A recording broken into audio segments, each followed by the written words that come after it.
গো লালসা ত্যাগ করতে পারবে? পারছি আমরা জগতে সবাই? পারবে না। আমরা এত কীর্তন শুনি, এত ভাগবত শুনি, হ্যাঁ বলে কচ্ছপ কচ্ছপ খাওয়া যায় না, ওটা পাপ। কেন? বলে ভগবান ওটা অবতার হয়েছে, ওই জন্য কচ্ছপ খেতে নেই। এখন মাছটা তো কেটে ধরে খাচ্ছ, তাহলে ওটা কি ভগবান অবতার নয়? অবতার। তাহলে আমরা জানি সব, জেনে না জানার ভান করি, তাই না? তো আজকে এই যারা আমরা সাত্বিক ভক্ত, যারা ভগবানের নিয়ে আরাধনা করি, এই ভগবানের আরাধনা করতে গেলে বাবা মহাপ্রভু শিক্ষা দিয়েছে, তুমি মর্কট বৈরাগ্য হইও না। মর্কট মানে বানর, হনুমান হচ্ছে ত্যাগী, বানর হচ্ছে ভোগী। ওই জন্য মহাপ্রভু রঘুনাথকে বলেছিল মর্কট বৈরাগ্য হবে না কোনোদিন, আর চলে যাও বাবার কাছে। বাবার জমিদারি দেখাশোনা করো, পড়াশোনা করেছো, শিক্ষিত হয়েছো, বাবার ইন্দ্রের মতো সম্পত্তি, ওইগুলো দেখভাল করো। কৃপা যেদিন হবে তোমাকে আসতে হবে না, আমি তোমাকে আমার কাছে নিয়ে চলে আসবো। প্রভু তাহলে তুমি আমাকে নিয়ে যাবে না? না, এখন সে সময় তোমার হয়নি। রঘুনাথকে ফিরিয়ে দিল বাড়িতে। বারে বারে বাবা কৃষ্ণ ভজনে বাধা হচ্ছে। মনে রেখো বাবা, কৃষ্ণ ভক্ত যারা হয়েছে তাদের পদে পদে বাধা হবে। বাধা উপেক্ষা করিও, যদি তার চরণ আগলে বসে থাকতে পারো তবেই তুমি কৃপা পাবে। নিতাই গৌর হরি বল। এইবার রঘুনাথ বাড়িতে গেল। বাবা মা চিন্তা ভাবনা করলো ছেলেকে বেঁধে রাখতে পারে একজন, কে? বলে ওর কাঁধে জল চাপাতে হবে। অমাইরা কথা আমাদের নয়, আগেকার দিনে ঠাকুমারা দাদুরা বলতো, বলে বেটা বড্ড উৎপাত করছে, কাঁধে একটা জল চাপিয়ে দাও তো। এই জল চাপানোটা কি গো? বিয়ে দিতে হবে। এই বিয়ে দিলে না ওর কৃষ্ণ নামের ভূতটা মাথা থেকে নেমে যাবে। তাহলে ঘটক ডাকো, ঘটক ডেকে দেখাশোনা করো, রঘুনাথকে বিয়ে দিতে হবে। ধরিব এইবার দেখাশোনা করলো বাবা, ছেলেকে বেঁধে রাখবে, কৃষ্ণ ভোলাবার জন্য বিয়ে দেবে। হ্যাঁ, তো দেখাশোনা করে একটা মেয়ে পছন্দ করেছে, নাম হলো তার রত্নাবতী। তার নাম রত্নাবতী বাবা, দেখতেও বাবা যেন রত্নের মতো। স্বর্গের অপ্সরারাও ভয় পেয়ে যাবে, এত রূপবতী। কেন এইরকম মেয়ে দিল? জমিদারের ছেলে এত কৃষ্ণ কৃষ্ণ বলে কাঁদে, ওই বউ দেখলে যদি একটু ভুলে যায়। কিন্তু অত সোজা নয়। আমার ভগবানের রূপে যে একবার নয়ন দেয়, আর কোন রূপ তার পছন্দ লাগে না, তাই না? ভালোবাসো একজনকেই ভালোবাসো, হাজার দেব দেবীকে ভালোবাসলে হবে না। ওই দেখবেন অনেকে আমার জগন্নাথকে ভালোবাসে, বলে ছোট জগন্নাথ, মানে ছোট তো কি হয়েছে, ওটাই আমার ভালো। এটাই হয় ভালোবাসা। তো আজকে রঘুনাথ কৃষ্ণকে ভালোবাসে, আর কি অন্যদিকে চোখ যায়? যাবে না। কিন্তু বাবা মা বুঝতে পারলো না, ছেলেকে ভোলাবার জন্য বিয়ে দিয়েছে। কি গো মাইরা, একটু বিয়ে বাড়ি তো যেতে হবে, হবে তো? আর বেশিক্ষণ নয়, আর মাত্র 10 মিনিট পরে আপনাদের ঘুমানোর বিছানা করে দেব। 10 মিনিট একটু ধৈর্য ধরে বসেন। কেমন বরে লোবর আমার বিয়ে বাড়ি হয়ে বিয়ে বাড়ি হচ্ছে বলে মনে হচ্ছে।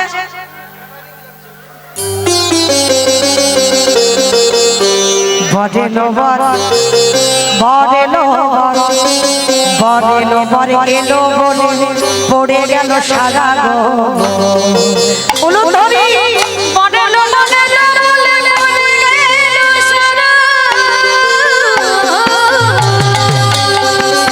বরে লোবর এলো বলে পড়ে গেল সারা গো।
রঘুনাথের বিবাহ সম্পূর্ণ হলো, বিয়ে হলো, কাল রাত্রি হলো, পরের দিন হলো ফুলসজ্জা রাত।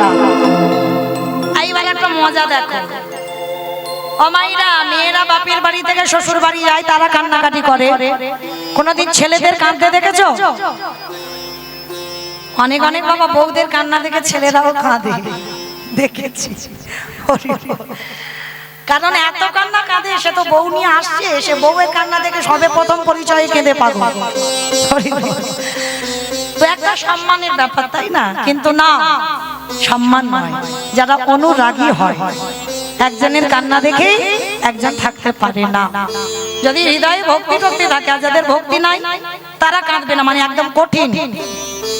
তো আজকে আমরা জগতে জানি মেয়েরা বাপের বাড়ি থেকে শ্বশুর বাড়ি যায়, কাঁদে।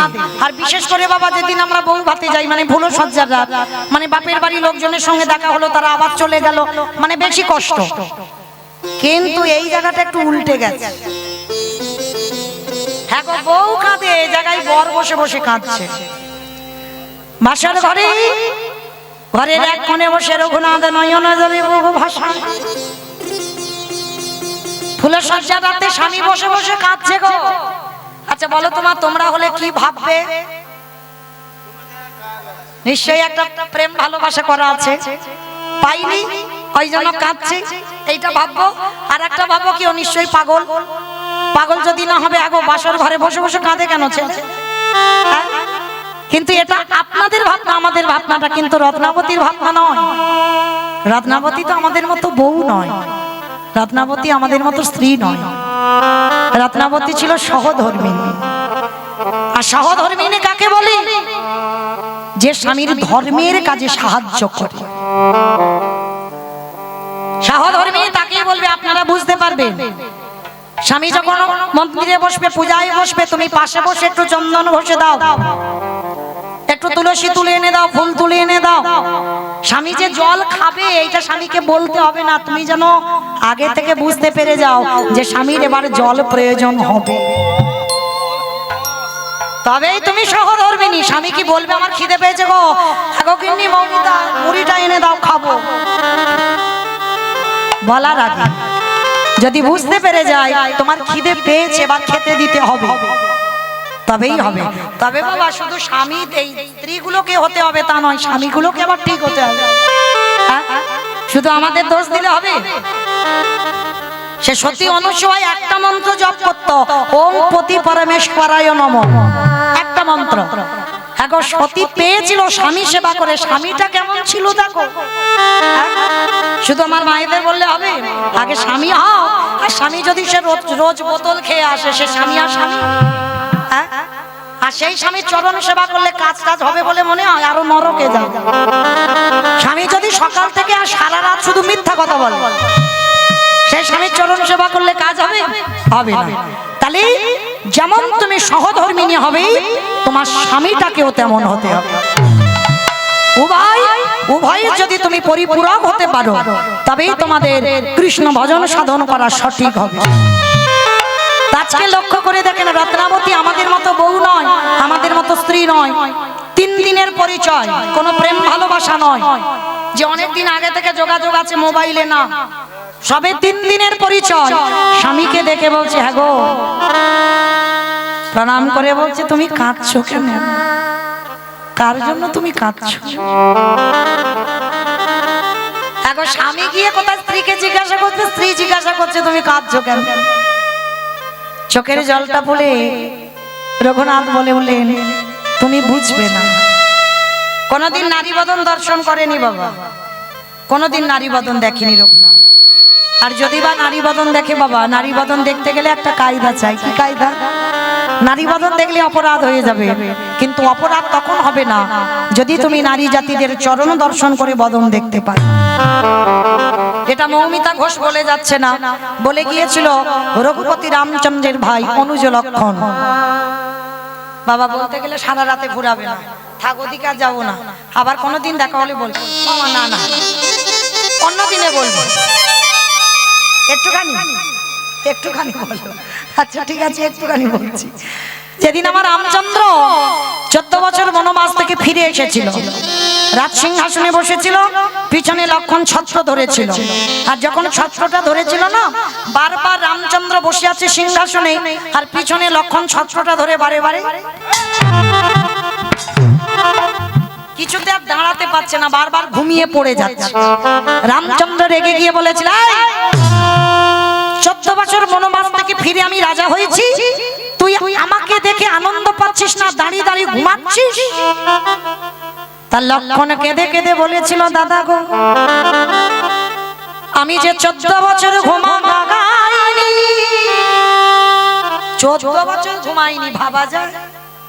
তা রামচন্দ্র বলছে, আরে 14 বছর ঘুমাসনি তুই? বলে না দাদা, যতবার নিদ্রা দেবী আমার চোখে আসছিল, আমি নিদ্রা দেবী করে বলেছিলাম, ওরে নিদ্রা, কৃপা করে আমার দাদাকে পাহারা দিতে হবে, যদি কেউ আমার দাদাকে ক্ষতি করে, তাই কোনোদিন এই 14 বছর থাকাকালীন তুই আমার চোখে আসবি না।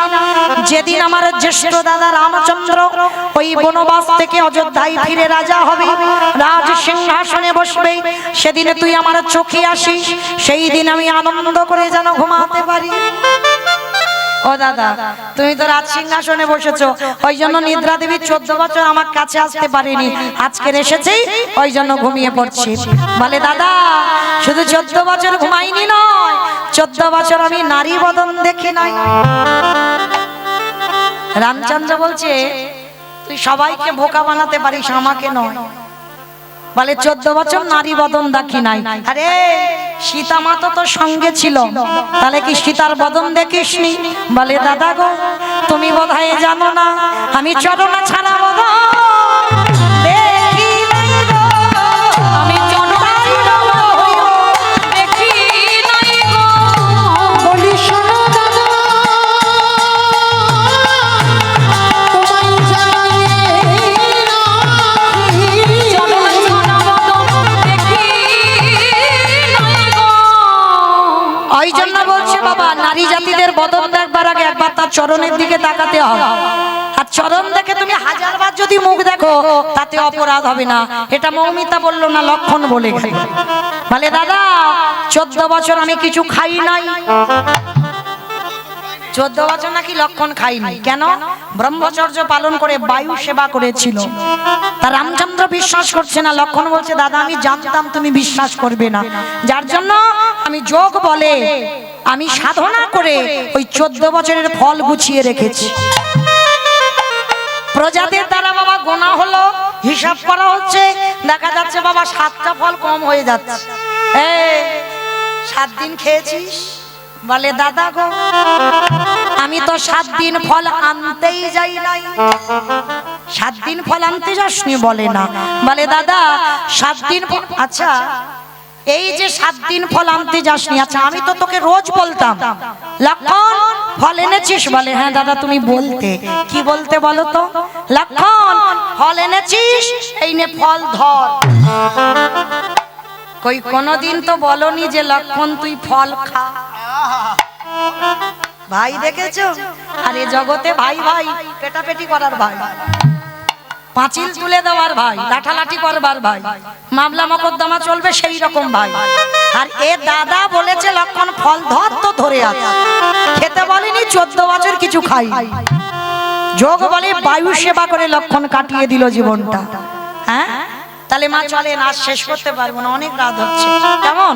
তাহলে মনে রেখো তো, আজকে যার জন্য লীলাতে বলছে বাবা রঘুনাথ কোনদিন নারী বদন দেখে নাই, আজকে সবে রত্নাবতীর বদনের দিকে তাকিয়েছে।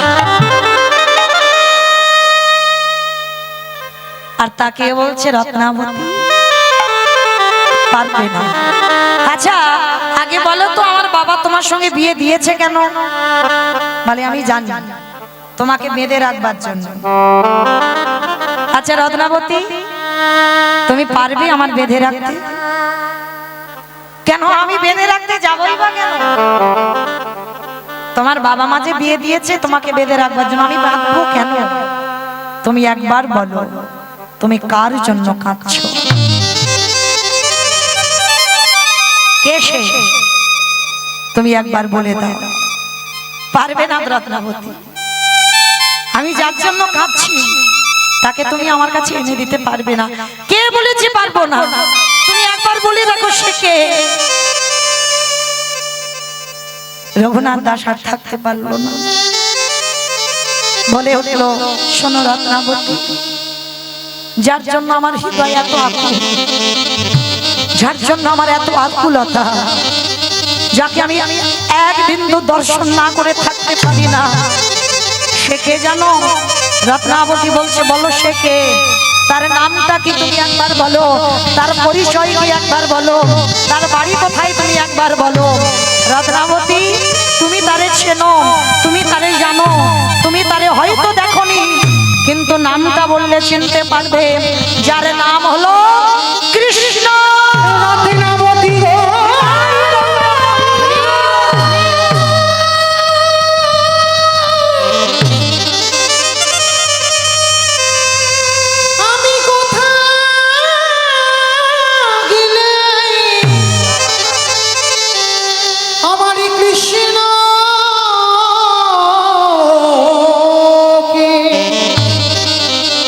हमारे कृष्ण के दर्शन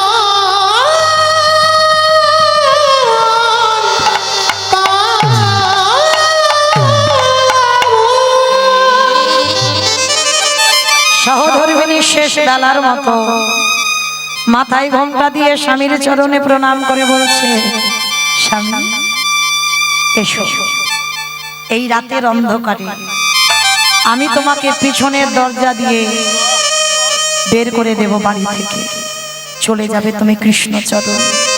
রত্নাবতী, ভেবে বলছো তো? মনে রেখো, এ জীবনে কোনোদিন তুমি আর আমায় পাবে না, জানিস? জেনেও তুমি বিদায় দিচ্ছ? হ্যাঁ, কারণ আমি চাই না আমার জন্য তোমার ভজন নষ্ট হয়ে যায়। আমি চাই না আমার জন্য তোমার সাধনা নষ্ট হয়ে যায়। এই জীবনে আমি যে বড় অপরাধী গো, আমি যে বড় পাপী গো, আমি চাই না তুমি আমার সঙ্গে থেকে তোমার কৃষ্ণকে ভুলে যাও। তুমি থাকবে কি করে? রঘুনাথ সহধর্মিনীকে বলছে, থাকবে কি করে? কেন? এই 3টে দিনের পরিচয়ের স্মৃতিটুকু নিয়ে, তোমার এই কদিনের দর্শনের স্মৃতিটুকু নিয়ে আমি সারা জীবনটা কাটিয়ে দেব।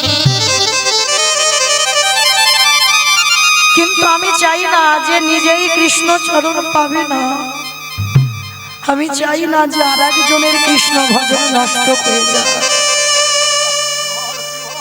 এসো স্বামী, এসো। আর একটা কথা বলো না স্বামী, যদি কোনোদিন তোমার কৃষ্ণ দর্শন হয়ে যায়, আমি জানি তুমি পাবে, যদি হয়ে যায় আমার নামটা একবার তার চরণে জানিয়ে, আর কিছু চাই না তোমার কাছে। আর অন্তিম সময় পারের ঘাটে গিয়ে যেন তোমার দর্শন একবার পাই।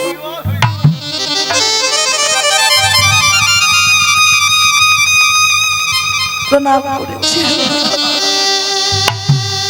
रत्नावती गो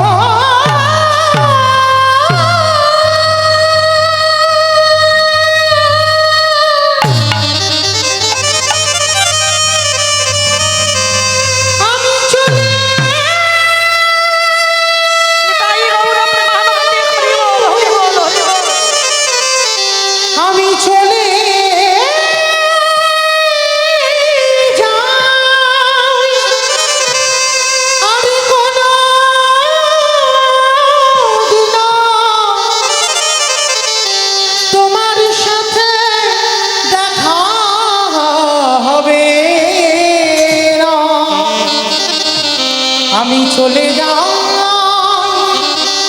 ওগো রত্না গো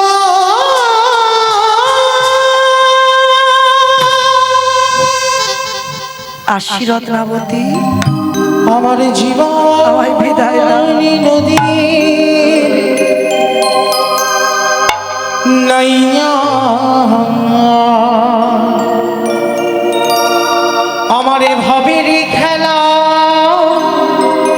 আর আমি তোমায় ধরে রাখবো। সাঙ্গ হলে যাও তুমি কৃষ্ণ দর্শন, যাও কৃষ্ণ দর্শনে তুমি যাও। একেবারে দিও পারে করিয়া আমার জীবন নদীরে নাইয়া আশি রত্নাবতী বিদায় দাও। চিরজনমের মতো স্বামী চলে যাচ্ছে গো, আর কোনোদিন দেখা হবে না। নাইয়া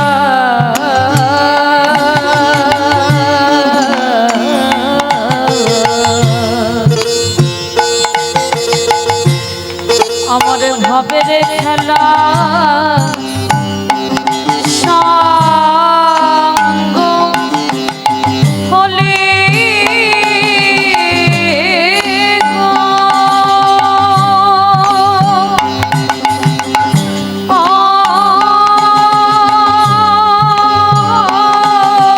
হাসি গো,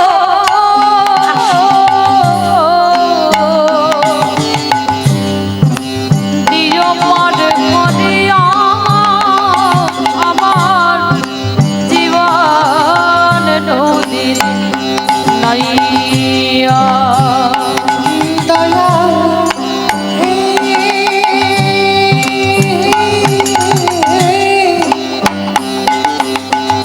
ও দয়া হে ও দয়াল রে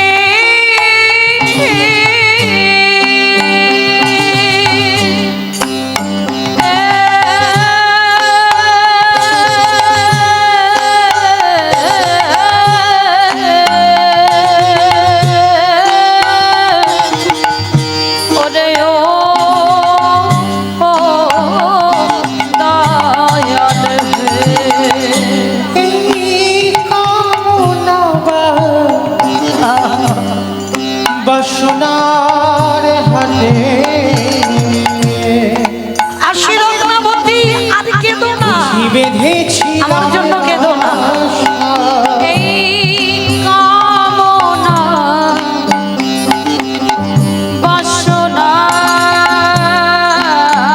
বাসনার হাতে বুঝে বেঁধেছিলাম বাসা সবই অচলে হবে আমার যাওয়ারে কানে গো একেবারে দেখি নাই ভাবিয়া আমার জীবন নদীরে নাইয়া জীবনে হৃদয় গৌর প্রেমানন্দে হরি বল, হরি বল, হরি বল, হরি বল।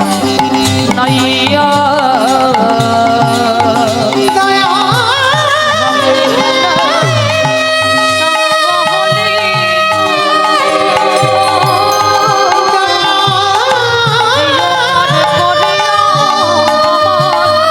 জীবনে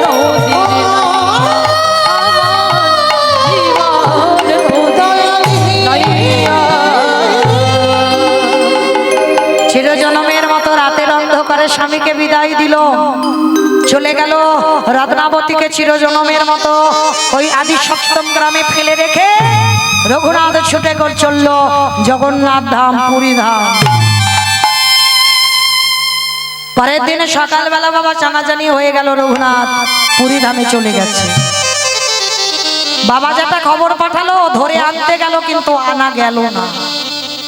শেষে বাবা যেটা কি করেছে, অন্ন বস্ত্র টাকা পয়সা রঘুনাথের জন্য পুরী ধামে পাঠায়।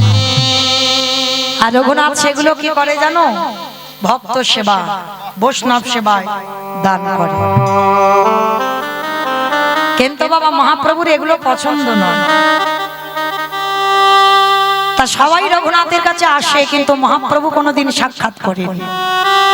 একদিন স্বরূপ দামোদরকে প্রশ্ন করেছিল রঘুনাথ, প্রভু একবার গিয়ে জিজ্ঞাসা করো তো যে আমার গৌর হরি আমার কাছে একবারও কেন আসে না, কেন আমার মুখ দেখতে চায় না।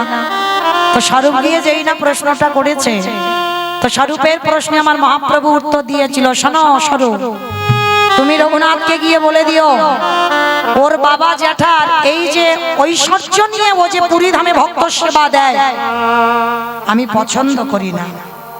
কেন? অহংকার। ওর বাবা জ্যাঠা লোকের দান করে বলে ওর বাবা জ্যাঠার অহংকার যে আমি অন্ন দান, বস্ত্র দান, অর্থ দান করি। অপরাধ নেবেন না বাবা, আমি বলছি বলবো, কাউকে উদ্দেশ্য করে নয়, শাস্ত্র যেটা বলছে বাবা, যদি কারোর প্রকৃত জ্ঞান অর্জন হয় সে কোনোদিন লোকালয়ে দান করে না। আর দান করে ঘটা করে ঢেরি পিটিয়ে বলে না যে আমি এই দিয়েছি, সেই দিয়েছি, ওই দিয়েছি, কোনোদিন বলে না। কারণ দান করতে গেলে বাবা যদি তোমার ডান হাত কাউকে কিছু দেয়, তোমার এই বাম হাতটা যেন জানতে না পারে।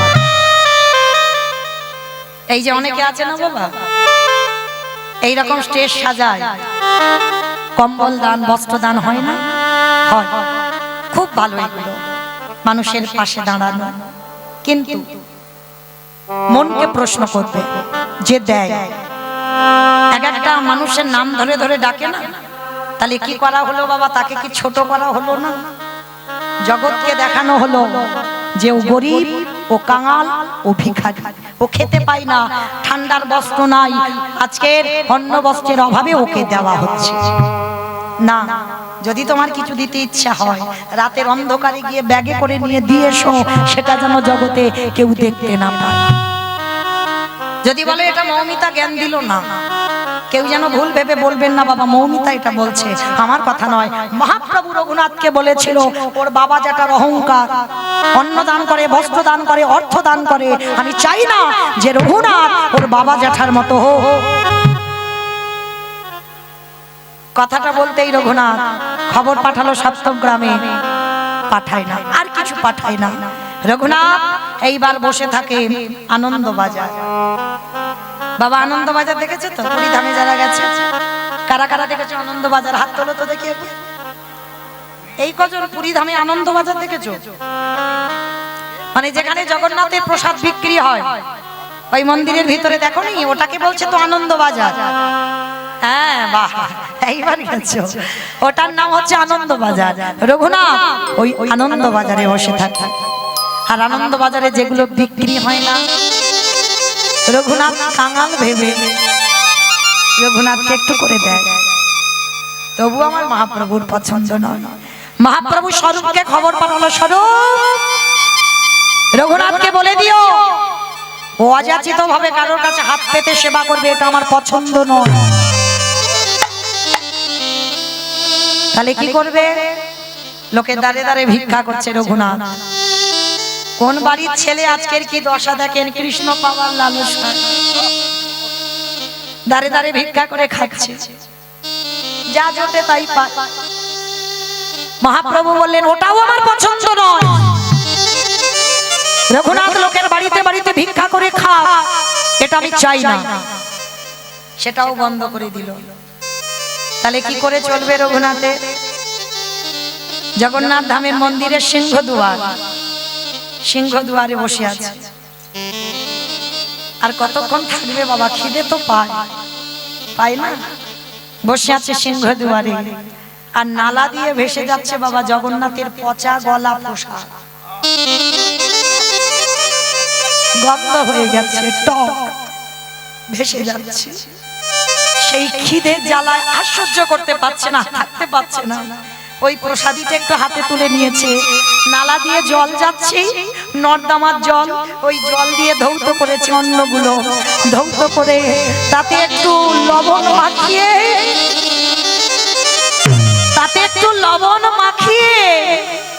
ওই লবণ দিয়ে পচা গলা অন্নগুলো প্রসাদ। আর সবে ওই অন্নটা লবণ মাখিয়ে অন্নটা বদনে দেবে, মহাপ্রভু পিছনে গিয়ে রঘুনাথের হাতটা ধরেছে। রঘুনাথ কে? পিছনে তাকিয়ে দেখলো মহাপ্রভু দাঁড়িয়ে আছে। এসেছো প্রভু? আমি অনেকদিন খাইনি গো, এই মুহূর্তে আর খিদে সহ্য করতে পারছি না। প্রাণটা চলে যায় চলে যায়, ওই জন্য এই নালা দিয়ে ভেসে যাচ্ছিল প্রসাদ, পচা গলা একটু তুলে ধুয়ে লবণ দিয়ে সেবা করছি। মহাপ্রভু বলছে রঘুনাথ আমায় একটু দিবি না? না প্রভু, এ তো পচা গলা। দূর বোকা, প্রসাদ কোনদিন পচা হয়? প্রসাদ কোনদিন নষ্ট হয়? তাই যে তুই বলছিস প্রসাদ নষ্ট হয়েছে, পচে গেছে, প্রসাদ জীবনে পচে না, দে ওই প্রসাদের না প্রভু, এই গলা পচা প্রসাদ আমি তোমায় দিতে পারবো না। বলছি দে। রঘুনাথ দেবে না, মহাপ্রভু শুনবে না, জোর করে রঘুনাথের ওই উচ্ছিষ্ট প্রসাদ কেড়ে নিয়েছে। আর ওই ভক্তের উচ্ছিষ্ট প্রসাদ কেড়ে নিয়ে মহাপ্রভু আমার সাদরে গ্রহণ করলো।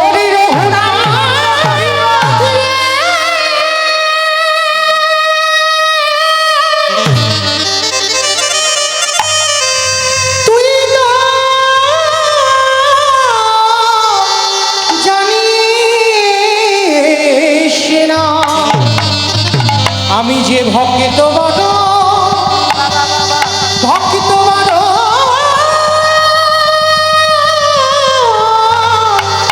ভালোবাসি।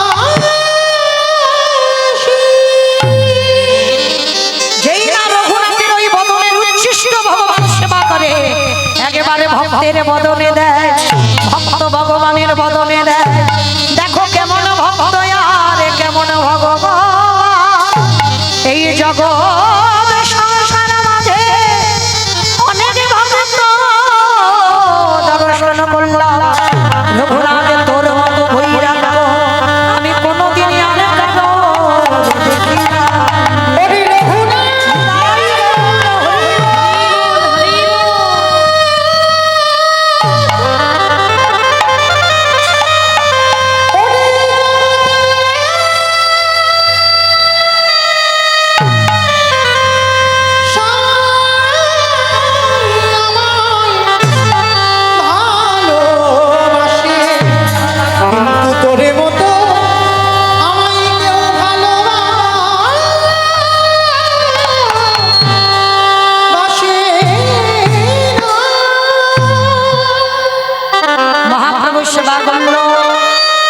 সেবা করে বলল গৌরহরি, রঘুনাথ আমি তোকে একটু ঘষে মেজে দেখলাম, আমি দেখলাম তুই আমার কত বড় ভক্ত।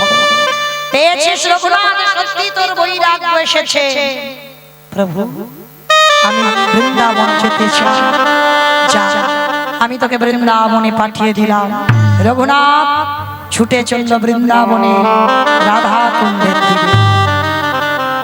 সমস্ত ভক্ত চরণে আমার একটা নিবেদন, আমার কমিটি দাদা ভাইদের হয়ে আমি বলছি, যদি কেউ এই বৃন্দাবনে যেতে চান আমার কমিটি দাদা ভাইদের সঙ্গে একটু যোগাযোগ করবেন। আজকের এই যে লীলাটা অবশ্যই করে যারা শুনলেন, রাধা কুণ্ডের তীরে যারা স্নান করেননি, অবশ্যই করে বছরে অন্তত আমার কমিটি দাদা ভাইরা নিশ্চয়ই বৃন্দাবন যাত্রা করবেন। যার জন্য আমার উপরে আদেশ দেওয়া হলো যে দিদি ভাই আপনি একটু বলে দেন, যদি কেউ বৃন্দাবন দর্শন করতে চান আমার কমিটি দাদা ভাইদের সঙ্গে একটু যোগাযোগ করবেন। প্রেম সে বলো নিতাই গৌর প্রেমানন্দে হরি বল। রঘুনাথ গেল রাধা কুণ্ডের তীরে, আর রাধা কুণ্ডের তীরে গিয়ে সাধন ভজনে মগ্ন হলো। এত কঠিন সাধনা, রাধারানী থাকতে পারলো না। আমার প্রেমময়ী রাধারানী রঘুনাথ এই গরম জ্যৈষ্ঠ মাসের এত প্রখর রোদ, ধুলার পরে শয়ন করে হা রাধে দেখা দাও, হা রাধে দেখা দাও, এত কাঁদছে, এইবার প্রাণটা চলে যাবে যাবে ভাব।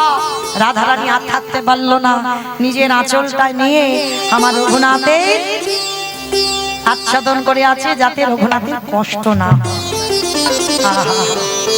রঘুনাথ উঠে দেখলো রাধারানী আমার আঁচল দিয়ে ঢাকা দিয়ে আছে। কে মা তুমি? আমি তোর রাধারানী।